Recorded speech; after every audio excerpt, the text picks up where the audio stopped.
இதனிடையே காணாமல் போன விமானத்தில் இருந்தவர்கள் குறித்த முழு தகவல்கள் நாளை வெளியிட வாய்ப்புள்ளதாக கூறப்படுகிறது.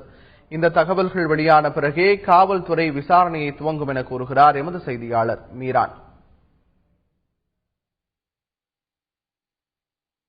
இன்று காலை 10 மணிக்கு மீண்டும் இங்கு விசாரணைக்கு வரவுள்ளார்கள். அவர்கள் வந்த பிறகு உயரதிகாரிடம் ஆலோசனை நடத்தி இந்த விமானத்தில் காணாமல் போனவர்கள் பற்றிய மற்ற விவரங்களை தெரிவிப்பதாக விமானப்படையினர் தெரிவித்ததாக காவல்துறையினர் தெரிவிக்கின்றனர். இந்த விமானத்தில் பயணம் செய்த 29 பேர் பற்றிய முழு விவரங்களும் நாளை திங்கட்கிழமை காலை 10 மணிக்கு மேல்தான் கொடுக்க முடியும் என்று தெரிவித்ததாகவும் தெரிவித்துள்ளனர். இதற்கிடையே இந்த விமானத்தில் பயணம் செய்து காணாமல் போனவர்கள் பற்றிய விவரங்களை அவர்களுடைய அதில் பயணம் செய்தவர்களுடைய உறவினர்களுக்கு பாதுகாப்புத்துறை மூலம் ரகசியமாக தெரிவிக்கப்பட்டு வருவதாகவும் மீடியாக்களில் இது குறித்து எந்தவிதமான விவாதம் செய்ய வேண்டாம் எனவும் அறிவுறுத்தப்பட்டுள்ளதாக கூறப்படுகிறது. இன்னும் சற்று நேரத்தில் சேலையூர் காவல் நிலையத்தினர் இந்திய விமானப்படை தளத்திலிருந்து விமானப்படை அதிகாரிகளிடம் விமானம் காணாமல் போனது குறித்து விசாரணை நடத்தி வருகிறார்.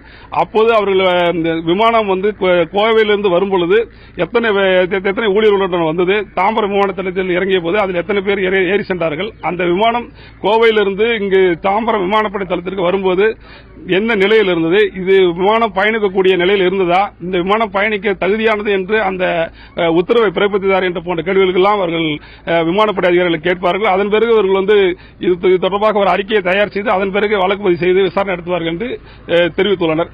தந்தி செய்திகளுக்காக ஒளிப்பதிவாளர் நெப்போலியுடன் தாம்பரம் மீரான்.